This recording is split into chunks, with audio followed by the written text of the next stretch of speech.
কালকে মারছি 2টা, আজকে আরো 3-4টা মারা লাগবো।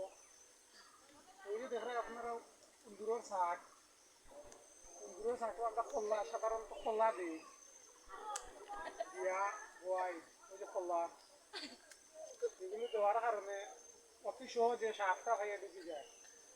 মাছও উঠবা, উড়ন্ত মাছ এখন দেখবি।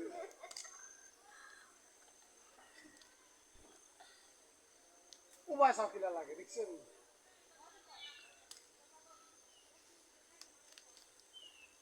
যেমন নামি দেখা সুন্দরবনের জঙ্গলি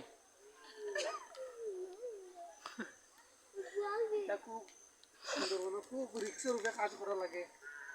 তাছাড়া এটা কর্তৃপক্ষ দেখবে খুব ঝামেলা। আর আমরা কাজ শেষ পর্যায়ে